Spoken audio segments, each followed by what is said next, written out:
प्रयत्न करत होते आणि अक्रूराला सांगत होते, अगदी अंबरडा फोडून सांगत होते, हे अक्रूरा आमच्या कन्हैयाला नेऊ नकोस. क्रूर अक्रूरा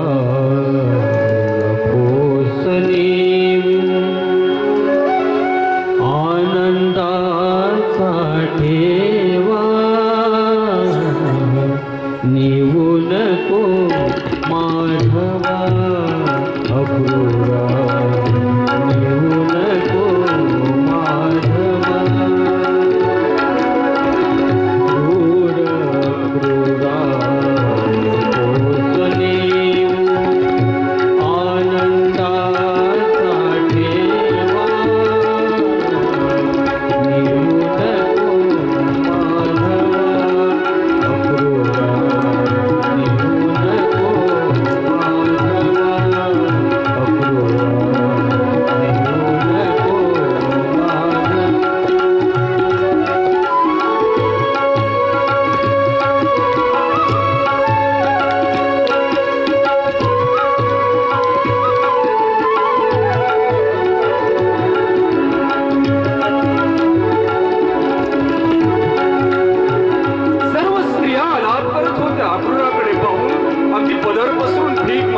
अक्रूर काका येऊ नका आमच्या कन्हैयाला. त्याची बासरी जर वाजली नाही ना आमचा दिवस सुरू होत नाही. त्याची बासरी वाजल्याशिवाय आमच्या जीवनात आनंद निर्माण होत नाही. त्याचं हसणं पाहिल्याशिवाय आमच्या काळजात प्राण येत नाही. आमच्यापासून निघू नका त्याला अक्रूर काका, आमच्यावरती दया करा. हवा तर आमचे प्राण घेऊन जा, आमचे प्राण घेऊन जा, मात्र आमच्या कृष्णनाथाला आमच्यापासून निघू नका.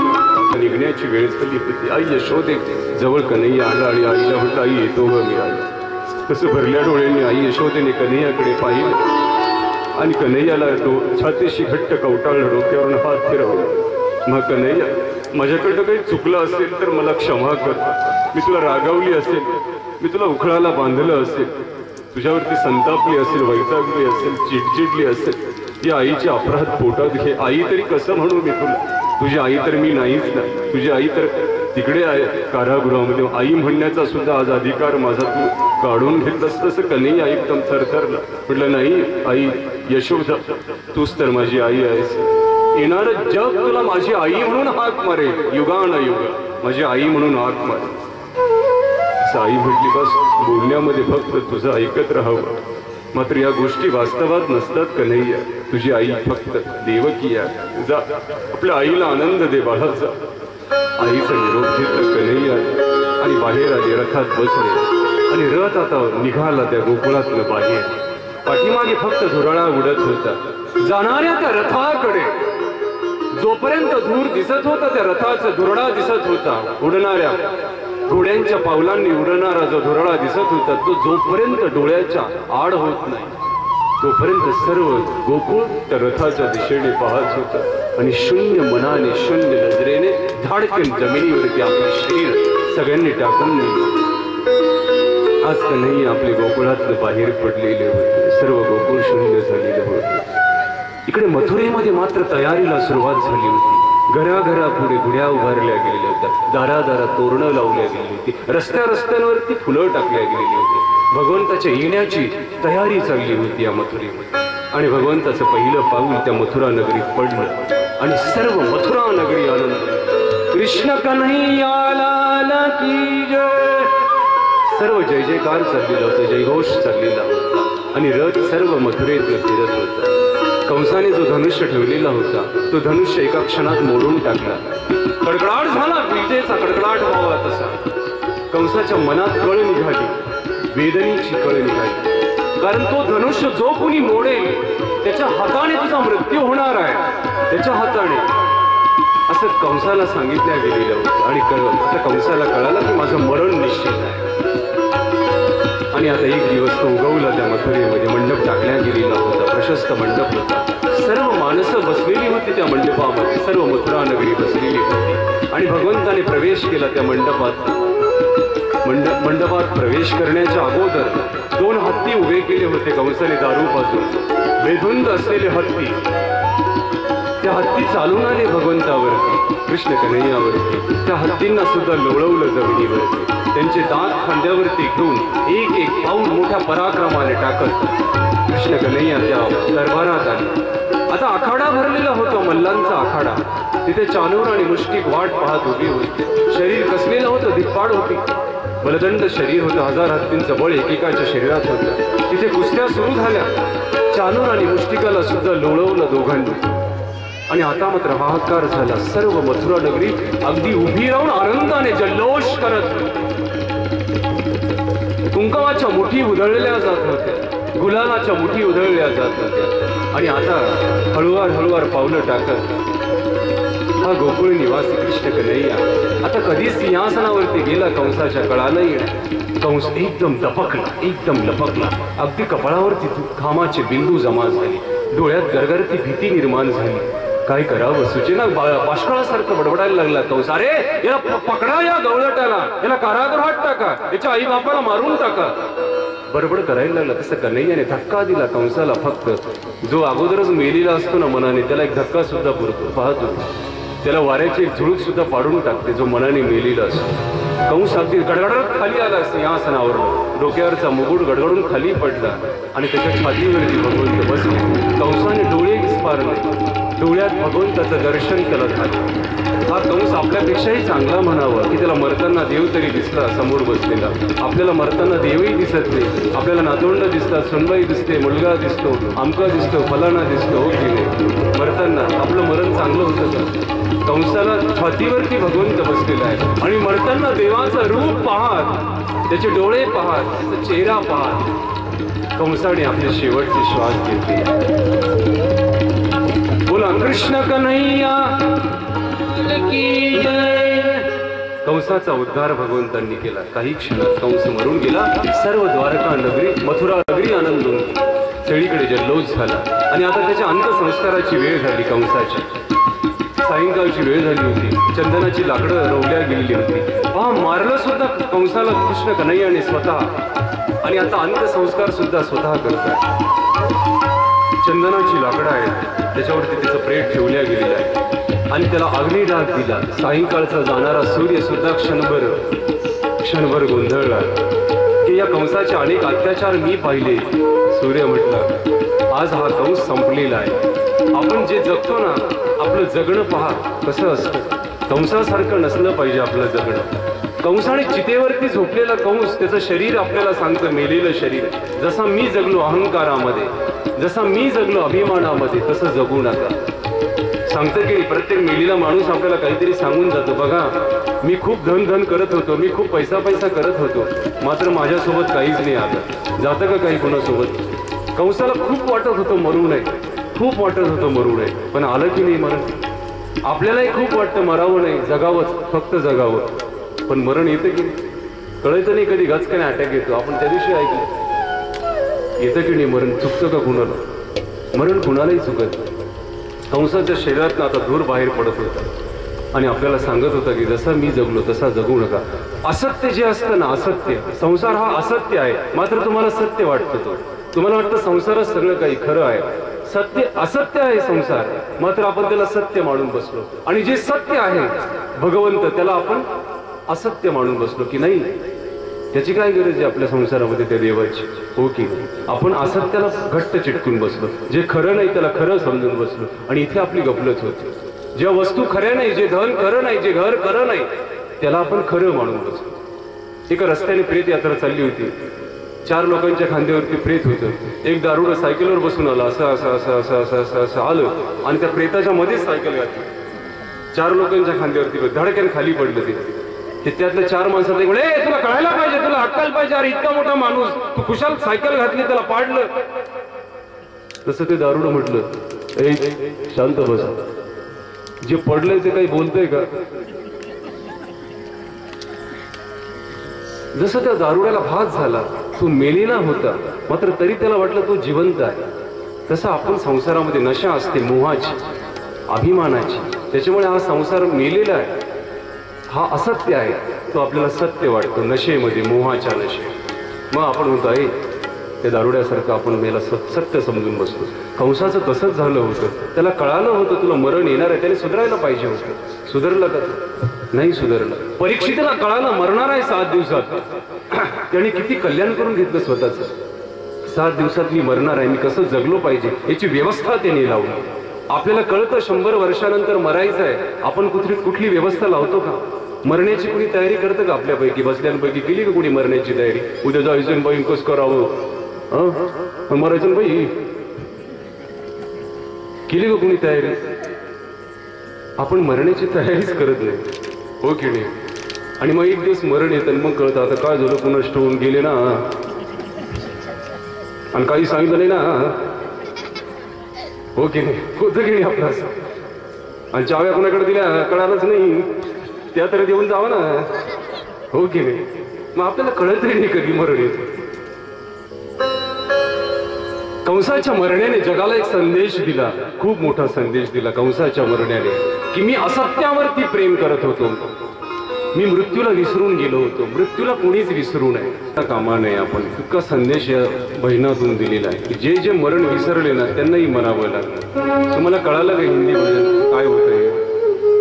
जे तारुण्याच्या धुंदीमध्ये जगतात ना, आम्ही मरणार नाही. पहा तुम्ही, तरुण मुलं रोडवरती ऍक्सिडेंटमध्ये मरतात, दारू पिलेले असते, बेभामपणे गाडी चालवत असतात, रस्त्यावरती चिथडा होऊन जातो, काही तुकडा सुद्धा सापडत नाही शरीराचा. मग तारुण्याच्या धुंदीत काही लोकांना मरण येतं की नाही? हे जे शरीर आहे ना, कळतही नाही आपल्याला कधी आपण लहानाशी मोठी होतो, कळतही नाही कधी म्हातारपण येतं, कळतही नाही कधी मरून जातो, कळतं. मग आपण असं समजतो इथे आल्यानंतर की आपल्याला कधी मरायचंच नाही, हो की नाही? आपण परत जाणं विसरूनच गेलो, असं वाटतं कायमचंच इथे आपण, हो की नाही? कायमचंच आहोत आपण. बस स्टँडवरती कधी घर बांधलं का कोणी? बस स्टँडवरती कोणी बांधतं का घर? रेल्वे स्टेशनवरती नाही बाय, इथले बरी वाटतं, इथंच राहू जरा म्हणतं का कोणी असं? बस स्टँडवरती कोणीच घर बांधत नाही, कारण तुम्हाला माहिती इथे फक्त थांबायचं 1 तास 2 तास 15 मिनिटं. आपली गाडी आली की बसायचं आणि भुरक्यान निघून जायचं वरझडीला, रेल्वे औरंगाबाद ते वरझडी, हो की नाही? तिथे कोणी थांबतं का? कायमचं नाही. हे जग असंच आहे. इथे कोणी 50 वर्षासाठी, कोणी 60, कोणी 70 वर्षासाठी फक्त मुक्कामासाठी आलो आपण. इथे कायमचं नाही राहायचं. तुम्ही कधी पाहुण्याच्या घरी जाता, घराचा रंग फार छान आहे पाहुण्याच्या, म्हणून तुम्हाला असं वाटतं का 2 दिवस जास्त मुक्काम वाढवावं? असं वाटतं का तुम्हाला? पाहुण्याच्या घराचा रंग फार छान बाई, आणि जरा राहून 2 दिवस असं म्हणता का तुम्ही? नाही म्हणत तुम्ही कंटाळे की निघता, बरोबर, चला जाऊ द्या. मग आता पाहुण्याची गाडी 50 लाखाची म्हणून तुम्ही आणखी 4 दिवस राहता का? नाही राहत. तुम्हाला माहित असतं आपलं घर वेगळं आहे, हे घर वेगळं आहे, संसार हे घर वेगळं आहे. तुम्हाला जायचं देवाच्या घरी, तिथला विचार केला पाहिजे. आपण इथला विचार जास्त करतो आणि तिथला विचार विसरून जातो की नाही? मग तुम्हाला हे शरीर सांगतं अरे विसरू नको, कानात पांढरा केस येतो तो सांगतो अरे बघ मी पांढरा झालो, आता थोडा सावध हो की नाही? वार्धक्य कानाशी कुजबुजे, पहिला पांढरा केस येतो आणि गंमत नाही करत कानात येऊन, तो दे आवडतं घे जरा, चल बस कर, लय जेवला संसारामध्ये, लय पंक्ती उठवल्या तू, आता आवडतं घे थोडं. आपण ऐकतो का त्या पांढऱ्या केसाचं? नाही, ते वरचे पांढरे होतात, त्याला आपण परत काळं करतो, आरशामध्ये पाहू असं असं असं असं, हो की नाही? आणि परत जगत राहतो. हात थरथरायला लागतं, तेव्हा अरे नको, बशी पडेल खाली, फुटेल, मार खाशील सुनबाईच्या हातचा, दे सोडून संसार. तो म्हणतो नाही, फुटली तर फुटली, आम्ही नवी आणू परत बाजारातून. मात्र नाही, आपण संसार सोडत नाही. इथे आपण चिटकून बसलो. स्मशानाच्या बाहेर आपण जातो, अनेक वेळेला वाटं लावतो लोकांना. आपण कधी जागे होतो का तिथे जाऊन, किती एक दिवस आपल्याला यायचंय? शरीराची होय माती, कोणी न येती सांगात, सारी अवघी कामे खोटी, अंती जाणे कुठं? बंगल्याकडे बोट केलं का? मग बँकेकडे बोट केलं का? कुठं? विहिरीच्या पाण्याकडे बोट केलं का? मोटरकडे बोट केलं का? उसाला पाणी द्यायच्या? नाही, अंती जाणे स्मशान वाटी. शेवटचं घर तिकडं आहे तुझं. इकडे 100 एकरची जमीन असू दे तुझी, काही कामाची नाही, 3.5 हाताचा खड्डा, बस हे शेवटचं तुझं घर आहे, बाकी काही नाही तुझं. अंती जाणे स्मशान वाटी, हे जीवनाचं सत्य आहे. हे मनात मुरवता आलं पाहिजे, मनात जिरवता आलं पाहिजे, मग जगण्याची गंमत वाढत असते. आपण हे मुरवत नाही ना कधी मनामध्ये.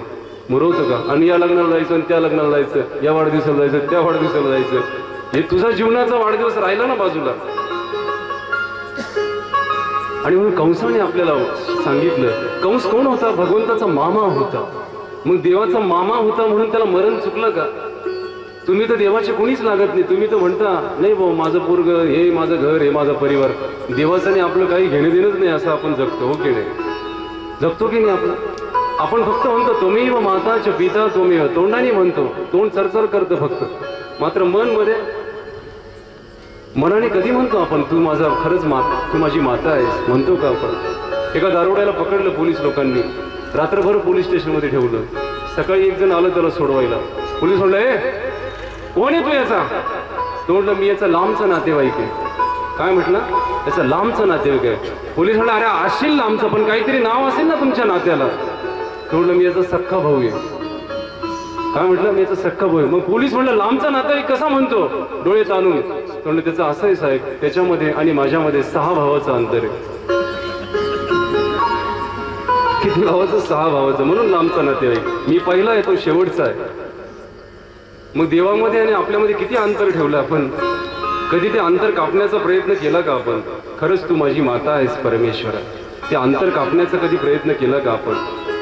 ते अंतर कापता आलं पाहिजे. याच्यासाठी कथा परत परत तीच कथा ऐकावी लागते तुम्हाला. तुम्ही जास्त पुढे जाऊन काही हे नाही होणार, तुमचा फायदा नाही होणार. बालवाडी पहिली पक्की करा तुम्ही. क ख ग नीट गिरवा. तुम्हाला क काढता आला आणि मग पुढे क कविता लिहिता येईल तुम्हाला. हो की नाही? तुम्ही इथेच पूर्ण नाही आणखी, आणि तुम्ही म्हणता आम्हाला पुढचं ऐकवा ना, पुढं कथा नाही का अजून? हो की नाही? सांगा बरं. आता 3 महिन्यापूर्वी आपली कथा झाली, ते कोणी सांगू शकतं का काय काय झालं त्या कथेमध्ये? काय काय सांगितलं? कुठली कुठली भजनं म्हटली? सांगू शकतं का कोणी? विसरून जातो ना आपण. मग परत परत का ऐकावे लागतं? तो कच का गिरवावा लागतो? जोपर्यंत वळण पडत नाही तुमच्या हाताला व्यवस्थित, तो क एकदा व्यवस्थित काढता आला ना की बस तो क तुम्हाला पुढे सरकवतो. कंपनी तयार करता तुम्ही स्वतःची मोठी. हो की नाही? मग पुढच्या कथा ऐकून काय करायचं तुम्हाला? जर इथेच जर तुम्ही व्यवस्थित पक्के बसले नाही मनाने, तुम्हाला मरणच जर समजलं नाही, तुम्हाला कंसच जर समजला नाही, तुम्हाला जर देवकी समजली नाही, तुम्हाला जर रुक्मिणी समजली नाही, तर पुढे जाऊन काय करायचं?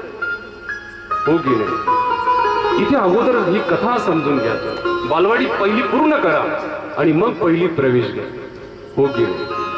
मग पहिली प्रवेश घ्या. असं टप्प्याटप्प्याने जर जीवनात गेले ना तुम्ही, मग यशस्वी होतो आपण. मग यशस्वी होतो आपण. कोण होता कंस? मामा होता भगवंताचा, तरी सुद्धा मरावं लागलं. आपण तर फार लांबच्या आहोत देवासाठी. आपल्याला काही चुकणार आहे का मरण? आपल्यालाही मरावं लागलं. फक्त मरण्याच्या अगोदर ते देवाचं होता आलं पाहिजे आपल्याला. ते खरं मरण असतं. आज कंसाचा अंतिम संस्कार झाला आणि भगवंत आपल्या माता पित्यांकडे गेले त्यांना सोडवण्याकरता. आई देवकी वाट पाहत होती. भगवंताच्या डोळ्यात प्राण आला. कारागृहाचा तो दरवाजा तोडल्या गेलेला होता आणि अगदी अंधार लिहिलं होतं सर्व कारागृह. पाखरांनी जाळं केलेलं होतं सर्व कारागृहावर. आणि भगवंताला त्या द्वारिका आपल्या कन्हैयाला दरवाजात उभा पाहिलं. आईने चटकन ओळखलं, हे माझं बाळ, हा माझा कन्हैया, माझ्या काळजाचा तुकडा. आई आपल्या मुलाला ओळखते, पाहत होती. त्याच्या स्पर्शावरून ओळखते, त्याच्या आवाजावरून ओळखते. तसं एकदम थरथरत्या नजरेने आई देवकीने पाहिलं आणि 1000 हत्तींचं बळ अंगात आलं. एकदम पावलं टाकत मुलाकडे धावत गेली. अगदी घट्ट छातीशी कवठाळलं मुलाला आणि हुमसून हुमसून रडायला लागली. आई देवकी रडायला लागली. बघ कन्हैया, किती वाट बघावी तुझी. या डोळ्यात प्राण जमा झाले तुझ्या भेटी करता. काळीज माझं ओढवल्या गेलं तुझ्या भेटी करता. आणि आई देवकीच्या हातातल्या, पिता वसुदेवाच्या हातातल्या त्या बेड्या कन्हैयाने स्वतः आपल्या हाताने सोडल्या. हा एक मुलगा आहे, पहा तुम्ही. हा एक मुलगा आहे की जो आई वडिलांच्या हातातल्या बेड्या सोडतो, त्यांना मुक्त करतो. आजची मुलं आई बापाला जेलमध्ये नेऊन बसवतात की नाही?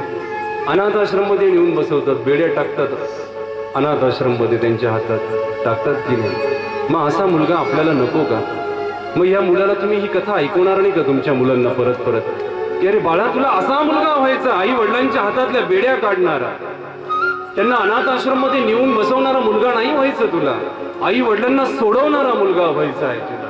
सोडवणारा मुलगा, हा मुलगा आपल्याला आपल्या मुलांमध्ये हा संस्कार होता आला पाहिजे आपल्या मुलांच्या मनावर. भगवंत आज आईकडे पाहत होते आणि आई यशोदा एका हाताने आपल्या बाळाची आरती ओवाळत ती फक्त एका हाताने. कन्हैयाने विचारलं, आई तुझ्या दुसऱ्या हाताला काही जखम झाली का? दोन्ही हाताने का आरती ओवाळत नाही? जसं तिच्या डोळ्यात पाणी आलं. म्हटले, कन्हैया आज माझा भाऊ मेला ना कंस, आज माझा डावा हात गळून पडला. पहा तुम्ही, कंसाने इतके अन्याय केले देवकीवरती, इतका अन्याय केला. 6 मुलं मारली तरी सुद्धा देवकीने आपल्यातली बहीण मरू दिली नाही. मरू दिली का? ती एका हाताने आरती ओळते आणि सांगते की आज माझा डावा हात मोडून पडला, माझा भाऊ मेला. आज आई अशी बहीण शिल्लक आहे का आज आपल्यामध्ये? आपल्याला जर साडी देणं घेणं कमी झालं की आपण भावाचं तोंडही पाहत नाही. वर्ष 2-2 वर्ष पाहतो का आपण? जाऊ दे मेल्याकडे काय जायचं, हो की नाही? तो बिचारा परिस्थितीने झपाटलेला असतो. मात्र आपण कधी बहीण कधी समजून घेत नाही भावाला. घेते का समजून? एक लग्न कार्य नुकतंच लग्न झालेलं होतं, संपलेलं होतं. भराभर लोक बाहेर पडत होते. पहा तुम्ही, लग्नाला जाणाऱ्यांचे सगळ्यांचे चेहरे सारखे असतात, येताना मात्र सगळ्यांच्या चेहऱ्याचे रंग वेगवेगळे असतात. कुणी बुंदी बरोबर झाली नाही म्हणून कातावलेला असतो, कुणी लग्न वेळेत लागलं नाही म्हणून संतापलेला असतो, कुणी जरा मीठ जास्तच झालं भाजीत म्हणून चिडचिडलेला असतो, कुणी नवरी जरा बुटकीच आहे म्हणून वैतागलेला असतो, कुणी म्हणतं नवरदेव थोडा काळाच होता म्हणून मिळमिळा झालेला असतो. प्रत्येकाचे चेहरे काही ना काही वेगळं घेऊन बाहेर पडत असतात. 2 बाया बाहेर पडत होत्या. एक चिडलेली होती, बाई मेल्याने एवढं मोठं लग्न केलं, इतकं मोठं लग्न केलं आणि मला काय दिली साडी अशी माशाच्या जाळ्यासारखी. ती म्हणली, अगं जाऊ दे ना, मग जाऊ दे ना, एवढं काय मला लावून घेते? तिची मैत्रीण, काय म्हणायला नको लावून घेऊ, काय करू? ते म्हणे मंडप आलेला एवढे दिले 50,000, आचार्याला दिले 1 लाख, मिरवणुकीच्या घोड्यावाल्याला दिले 20,000 आणि मला साडी अशी दिली. ती म्हणली, अगं जाऊ दे ना, मग तू काय दिलं त्याला लग्नामध्ये? मग मी काय दिलं म्हणजे मी एक कळशी दिली ना, कळशी, एक कळशी दिली आणि तिच्या बदल्यात इतकी मोठ्या साडीची अपेक्षा करणारी ती नवरदेवाची सख्खी बहीण होती. मग ही बहीण आज आहे का शिल्लक आपल्यामध्ये? देवकीवरती इतके अत्याचार केले कंसाने, छळ केला तिचा, तरी सुद्धा ती आज म्हणते की माझा भाऊ आज मरण पावला, माझा डावा हात गळून पडला. ही असते स्त्री मनाची ताकद. स्त्री किती सहनशील होऊ शकते ही इथे आपल्याला पाहायला मिळते. स्त्री जीवनाची ताकदच वेगळी आहे.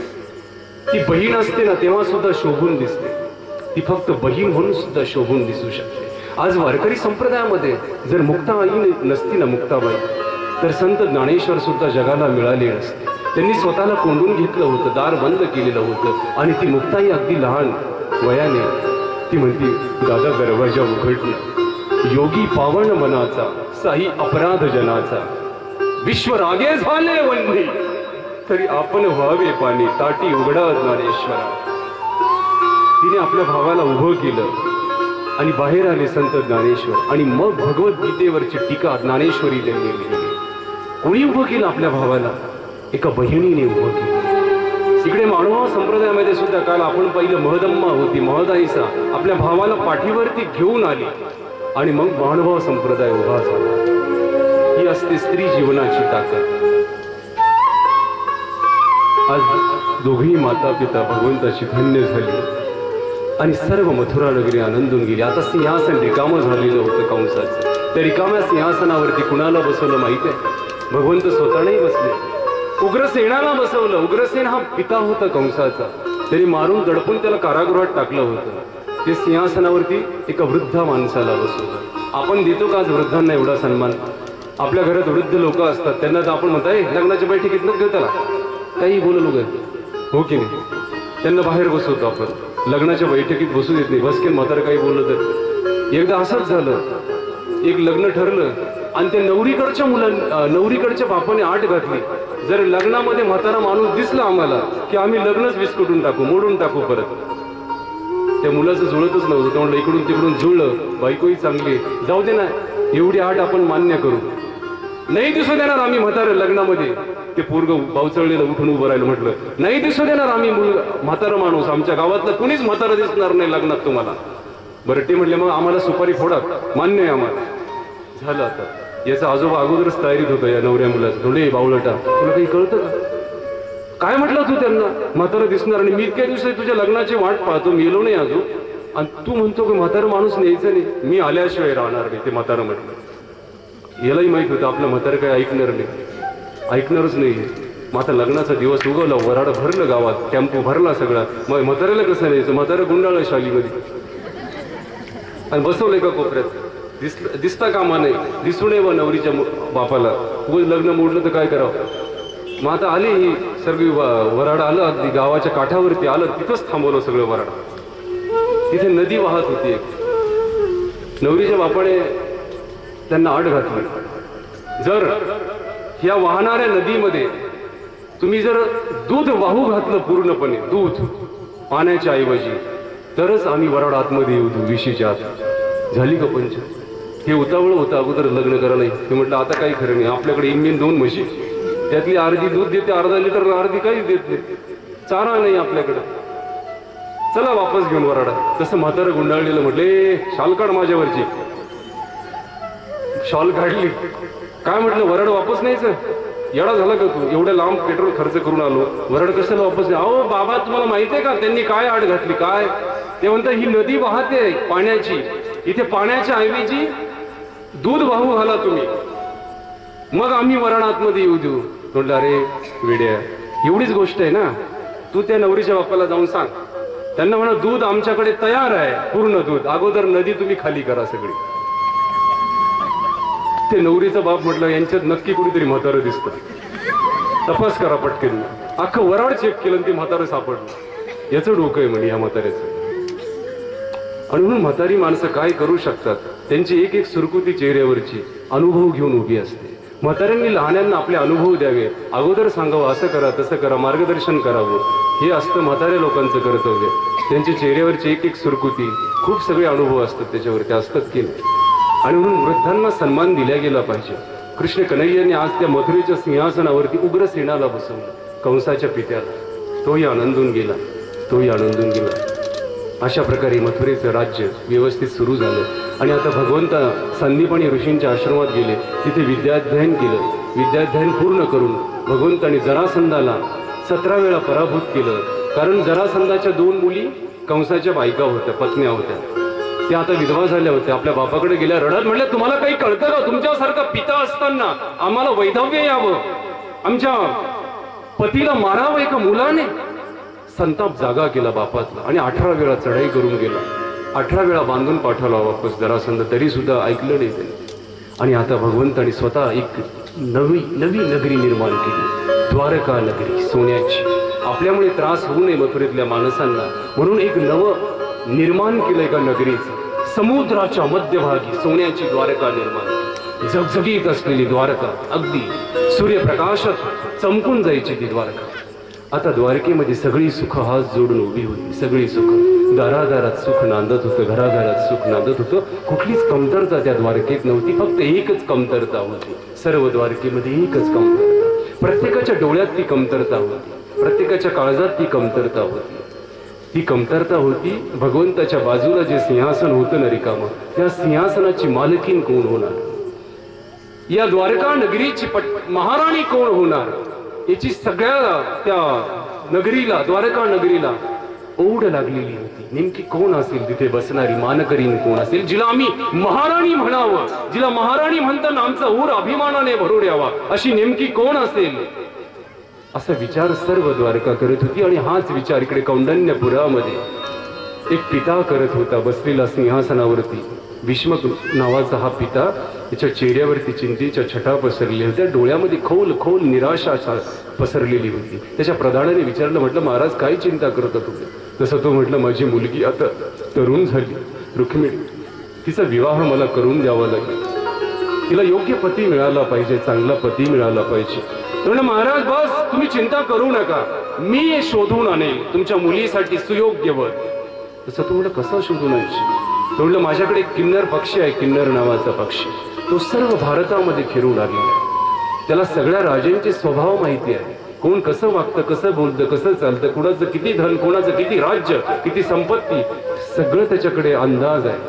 त्याला मी उद्या घेऊन येईन. दुसरा दिवस उगवला, सकाळ झाली आणि तो किन्नर पक्षी त्या दरबारात आला. आणि दरबार अगदी आनंदून गेला. दरबार आनंदून गेला. त्या किन्नर पक्षाने प्रणाम केला भीष्मक राजाला. आणि आता रुक्मिणी सुद्धा अगदी तयार होऊन शृंगार करून एका सिंहासनावरती बसलेली होती. जिचं सौंदर्य बघावं इतकी ती सौंदर्यवान होती. तिच्या सौंदर्याची चर्चा पसरलेली होती सर्व भारतवर्षामध्ये. सर्व राजे लोकांना असं वाटायचं की ही सौंदर्याची खाण असलेली रुक्मिणी आपल्या सिंहासनावरती असावी. सगळी जण स्वप्न पाहत होती. आणि आता इकडे किन्नर पक्षी एकेका राजाचं वर्णन करायला लागला. हे राजा, मी अमक्या देशात गेलो, तिथला राजा खूप चांगला आहे दिसायला, मात्र स्वभाव थोडा चिडचिडा आहे. कधी संतापेल आणि दोन कानाखाली ठेवील काही सांगता येत नाही. तो राजा फार चांगला आहे, मात्र दारू जास्त पितो. कधी कधी घरी उचलून आणावा लागतो. गटारीत पडलेला असतो, तिकडे उचलून आणावा लागतो, अंगणात मांडावा लागतो. असं वेगवेगळ्या देशातल्या राजांचे वर्णन तो करत होता किन्नर पक्षी. एकही राजा रुक्मिणीच्या मनापर्यंत पोहोचत, तिच्या काळजापर्यंत पोहोचत नव्हता. शून्य आणि खिन्न नजरेने जमिनीकडे रुक्मिणी पाहत होती. चेहऱ्यावरचं तेज ओसरलेलं होतं, नजर उतरलेली होती रुक्मिणीची. आता सगळ्यांचं वर्णन करून झालं, सगळ्या राजे लोकांचं. आणि तो किन्नर पक्षी म्हटला, हे राजन, आता फक्त एकच राजा शिल्लक आहे ज्याचं वर्णन मी करणार आहे. आणि त्याने द्वारकेच्या दिशेने हात जोडले आणि श्रीकृष्ण नामाचा उच्चारण त्याने केलं. श्रीकृष्ण गोविंद हरे मुरारी, हे नाथ योगेश्वर वासुदेव. कृष्ण गोविंद हरे मुरारी, हे नाथ योगेश्वर वासुदेव. श्रीकृष्ण नामाचं उच्चारण केलं आणि सर्व सभा एकदम आवाज झाली.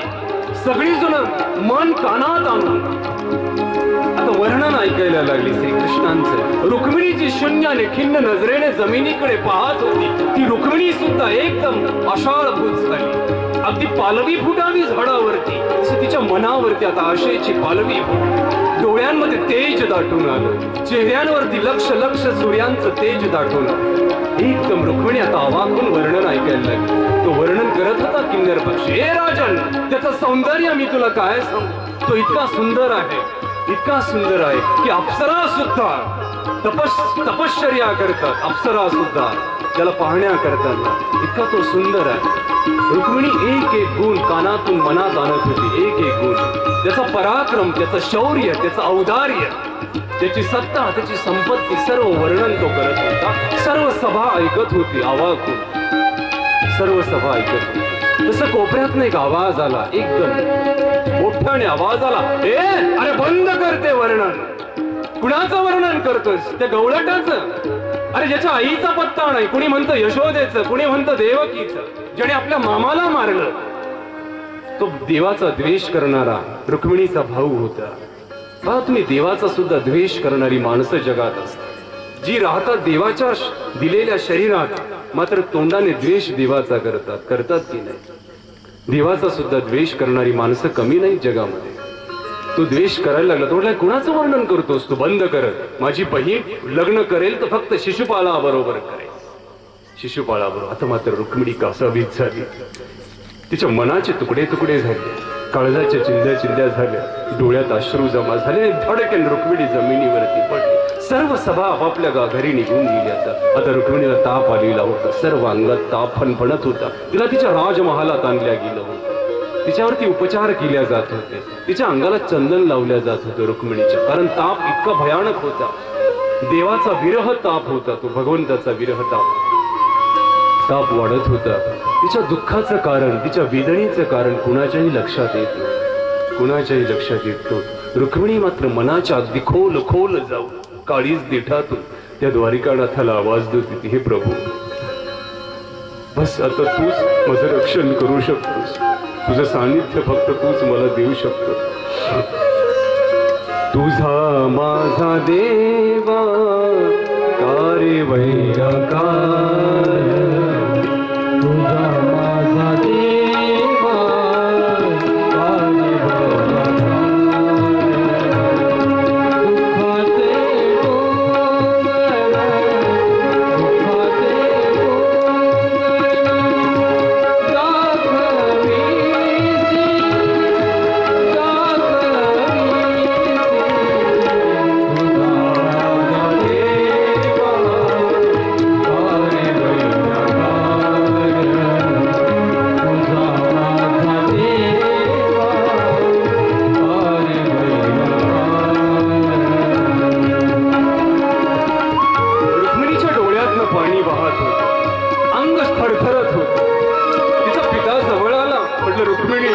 वेगळं झालं का? तिच्या रडण्याचं कारण पित्यालाही कळालं नाही, त्यालाही कळालं नाही. रुक्मिणी सांग ना, तुला काय पाहिजे? तुझं काही दुःख का? तुझं बरं नाही का? मला सांग. त्यालाही कळालं नाही. पिताही निघून गेला. माता आली, तिलाही कळालं नाही तिच्या रडण्याचं कारण.